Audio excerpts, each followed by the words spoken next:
Hi friends, welcome back to Mahabharata series episode number 147. ఇప్పటి వరకు జరిగిన కథ ఏంటంటే, కురుక్షేత్ర యుద్ధం మొదలైంది. సంజయుడు ధృతరాష్ట్రుడి దగ్గర ఏడుస్తూ వస్తూ భీష్ముడు చనిపోయాడని చెప్పాడు. అదేమిటి, చాలా పరాక్రమవంతుడైన భీష్ముడు చనిపోవడం ఏంటి? అసలు 10 రోజులు భీష్ముడు ఎలా పోరాడాడు, శిఖండి చేతిలో ఎలా చనిపోయాడు, సవివరంగా వివరించు అని సంజయుడిని పలికితే సంజయుడు ఇలా మొదలుపెట్టాడు. కురుక్షేత్ర యుద్ధంలో ఆయన ప్రవేశించాడు. భీష్ముడు తన ఒక వ్యూహాన్ని పన్నాడు.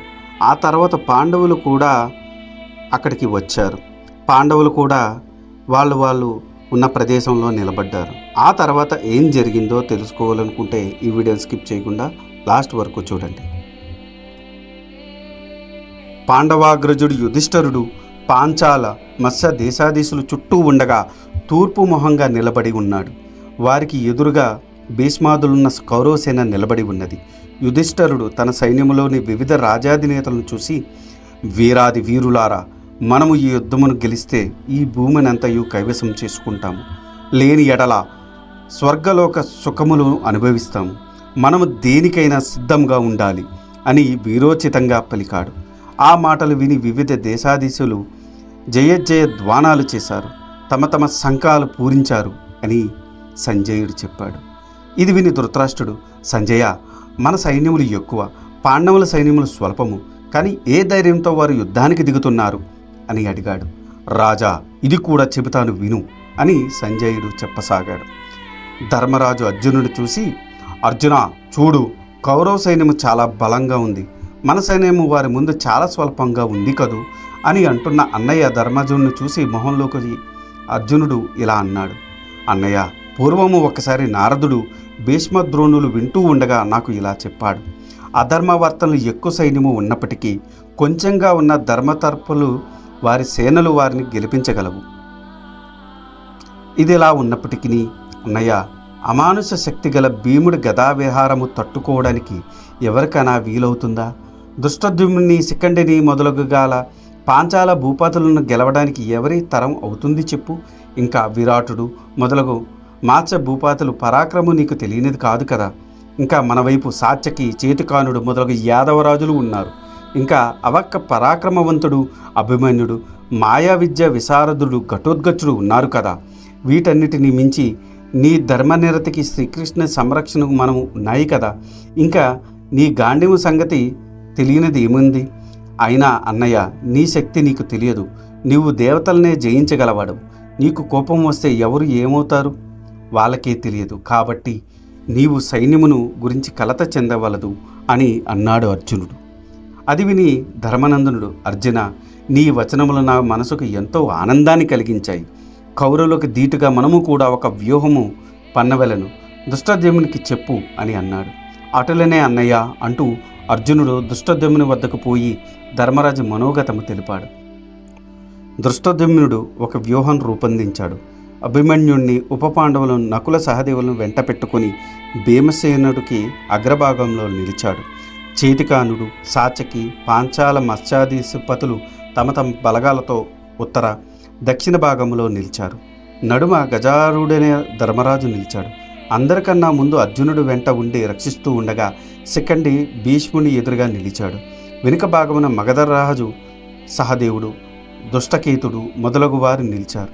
రథములు, ఏనుగులు, అశ్వములు, కాల్పములతో కురుపాండవ సైన్యములు ఈననట్టు కనబడుతున్నాయి. ఈ భూమి మీద ఉన్న బాలురు, వృద్ధులు తప్ప మిగిలిన వారందరూ ఈ యుద్ధంలో పాల్గొంటున్నారు. అందరూ విజయం తమదే అంటూ జయ ధ్వానాలు చేస్తున్నారు అని అన్నాడు సంజయుడు. ఇది విని ధృతరాష్ట్రుడు, సంజయ, పాండవ కౌరవ సైన్యములో ఎవరి సైన్య బలంగా ఉంటుంది అని సందేహం వెళ్ళబుచ్చాడు. దేవా, రెండు పక్కల ఉన్నవారు ఎదుట వారి కంటే తమ బలమే ఎక్కువని పలుకుతున్నారు. నీ కుమారుడు సుయోధనుడు కూడా తన బలమే ఎక్కువ అనుకుంటున్నాడు. కానీ నాకు చూడగా శ్రీకృష్ణుని అండ ఉన్న పాండవుల బలమే ఎక్కువ అని అనిపిస్తుంది. తర్వాత కృష్ణార్జునులు తమ తమ శంఖములు, పాంచజన్య దేవదత్తములు పూరించారు. ఈ శంఖనాదములు విని పాండవ సైన్యంలో ఉత్సాహం పెల్లుబిక్కింది. కౌరవ సైన్యము గుండెల్లో గుబులు పుట్టింది. తమ తమ సేనలకు ఉత్సాహం కలిగించడానికి కౌరవ సైన్యములో కూడా మంగళతూరనాదాలు మ్రోగాయి. ఆ సమయంలో ధర్మరాజు, ఆయుధాలు రథములు విడిచిపెట్టి కవచము విడిచిపెట్టి రథము దిగి పాదచారి అయి మౌనంగా చేతులు కట్టుకొని కౌరవసేనలో ఉన్న భీష్ముడి వంకకు పోతున్నాడు. అది చూసి పాండవులు, కృష్ణుడు, సాత్యకి ఇంకా ధర్మరాజుని ఆప్తులైన రాజులు కలవరపడ్డారు. వారు కూడా రథములు దిగి ధర్మరాజుని వెంబడించారు. మేమంతా అండగా నీ కాలినడకన వెళ్ళడానికి కారణమేమి? యుద్ధంకు అన్నీ సిద్ధము చేసుకొని ఇప్పుడు ఇలా నడిచి వెళ్ళడం భావ్యమా? శత్రువులు మనల్ని హేళన చెయ్యరా? పిరికివాడు అనుకోరా అని భీముడు, అర్జునుడు, నకల సహదేవులు తలకొక మాట అడుగుతున్నారు. కానీ ధర్మజుడు మారు మాట్లాడక ముందుకు వెళుతున్నాడు. అది చూసి కృష్ణుడు, ధర్మరాజు తలంపు నాకు తెలియను. అతడు భీష్ముడు, ద్రోణ, కృపాశల్యునికి నమస్కరించి వారి వద్ద నుండి యుద్ధం చేయటానికి అనుమతి కోసం వెళుతున్నాడు. పెద్దలు అనుమతి తీసుకుని యుద్ధం చేస్తే విజయం తథ్యం అని పెద్దలు చెబుతారు కదా, కాబట్టి ఆ మంచి పని చెయ్యడానికి ధర్మజుడు వెళ్తున్నాడు అని పలికాడు కృష్ణుడు. ఆ మాటలు విన్నవారు అలాగే నిలబడిపోయారు. ధర్మజుడు ఏమి చేస్తాడో అని చూస్తూ ఉన్నారు. కృష్ణార్జునులు, భీముడు, నకుల సహదేవులు ధర్మజుని వెంట వెళ్ళారు. ధర్మజుడు భీష్ముడి రథం వద్దకు వెళ్ళాడు. అది చూసి కౌరవసేనలో ఉన్న ప్రముఖులు ధర్మరాజు ఇప్పుడు ఇక్కడ ఎందుకు వచ్చాడో అని తలలు ఎత్తి చూస్తున్నారు.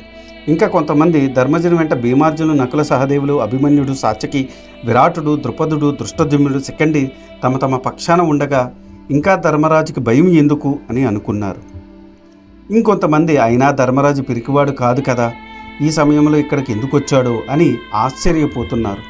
ఈ పరాక్రము తలకొక విధంగా తర్కించుకుంటున్నారు. కౌరవసేనలో ఉన్నవారు, మానదుడైన ధర్మనందుడు భీష్ముడితో ఏం మాట్లాడతాడు? భీష్ముడు ధర్మరాజుని ఏ విధంగా సన్మానిస్తాడు? కృష్ణార్జునులు ఏమంటారో, భీముడు, నకుల సహదేవులు ఏ విధంగా మాట్లాడతారో, అసలు వీరందరూ ఈ సమయంలో ఇలా రావడం ఏమిటి అని వారిలో వారే మాట్లాడుకుంటున్నారు. ధర్మరాజు మౌనంగా భీష్ముడి వద్దకు వెళ్ళాడు. నమస్కారం చేశాడు. మహానుభావ, నీకు ఎదురు నిలిచి యుద్ధం చేసే దుస్థితి దాపరించినందుకు చింతిస్తున్నాను. ముందుగా మిమ్మల్ని కలిసి మీ అనుజ్ఞ తీసుకోవడానికి వచ్చాను. యుద్ధము చేయుటకు నాకు అనుజ్ఞ ఇవ్వండి. మీ దీవెనలు తీసుకుని వెళితే నేను శత్రువులను గెలవగలను అని అన్నాడు ధర్మరాజు.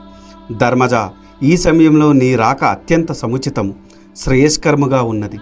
నీవు కనుక ఇలా రాకపోయినట్టుంటే నీకు శాపం ఇచ్చే ఉండేవాడిని. నీవు వచ్చావు, నీకు మేలు కలుగుతుంది. నీవు శత్రువులను గెలుస్తావు. నీకు కావలసిన ఒక వరం కోరుకో, నీ పక్షాన యుద్ధం చేయడం తప్ప అని అన్నాడు. పితామహ, మీరు రారాజు పక్షాన మాత్రమే యుద్ధం చేయండి, కానీ నాకు మాత్రం హితము చేయండి అని అన్నాడు. ధర్మజ, నీ మనసులో ఏముందో చెప్పు అని అడిగాడు భీష్ముడు. పితామహ, ఏమీ లేదు, మీతో యుద్ధం చేసి గెలిచే ఉపాయం చెప్పండి అని అడిగాడు. భీష్ముడు చిరునవ్వు నవ్వాడు. ధర్మజ, యుద్ధంలో నన్ను ఎదిరించి గెలవడం ఈ దేవతలకు కూడా సాధ్యం కాదు అని చెప్పాడు. అందుకే కదా మిమ్మల్నే ప్రార్థించి అడుగుతున్నాను. నా చేతిలో ఆయుధం కింద పడినా కానీ నన్ను వధించడం ఎవరి సాధ్యం కాదు. ఇప్పటికే ఇంతే చెప్పగలను. ఇంతకన్నా వివరంగా చెప్పడానికి ఇది తరుణం కాదు. ఈసారి నన్ను కలిసినప్పుడు నీ మనోగతం నేను నెరవేరుస్తాను అని అన్నాడు భీష్ముడు. అయితే మిమ్మల్ని మరలా కలుస్తాను, అనుజ్ఞ ఇవ్వండి అని భీష్ముడికి నమస్కరించి ఆయన అనుమతి పొంది భీష్ముడి వద్ద నుండి బయలుదేరాడు. ఇది ఈనాటి వీడియో. ఆ తర్వాత ఏం జరిగిందో తెలుసుకోవాలనుకుంటే మీరు నా నెక్స్ట్ వీడియో కోసం వెయిట్ చేయాల్సిందే. దానికన్నా ముందు నాదొక చిన్న రిక్వెస్ట్. నేను చేసే ఈ మహాభారత సిరీస్ వ్యాస భారతం నుండి కవిత్రయం అంటే నన్నయ్య గారు, తిక్కన గారు, ఎర్రప్రగడ గారు తెలుగులోకి అనువదించారు. అదే ఈ మహాభారతాన్ని నేను మీకు యథాతథంగా అందించాలనే సదుద్దేశంతో ఈ వీడియోలు చేస్తున్నాను. జనరేటెడ్ ఇమేజెస్తో వీడియోస్ చేయడం కొంచెం కష్టతరమైన విషయం అయినప్పటికీ మన సనాతన ధర్మంలో ఉన్న మంచిని చెప్పాలనే ఉద్దేశంతో పూర్తి కథని ఈ వీడియోల రూపంలో అందించడం జరుగుతుంది. అందుకని మీలాంటి వారి సపోర్ట్ నాకెంతో ముఖ్యం. మీరు నన్ను సపోర్ట్ చేయాలనుకుంటే జస్ట్ మీ అభిప్రాయాన్ని కమెంట్ల రూపంలో తెలియచేస్తూ, లైక్ చేస్తూ, 10 మందికి షేర్ చేస్తూ మన ధర్మాన్ని 10 మందికి అందేలా చేయాలని కోరుకుంటున్నాను. ఈ వీడియో కనుక మీకు నచ్చితే do like, share and subscribe. Thanks for watching. జై సనాతన ధర్మం.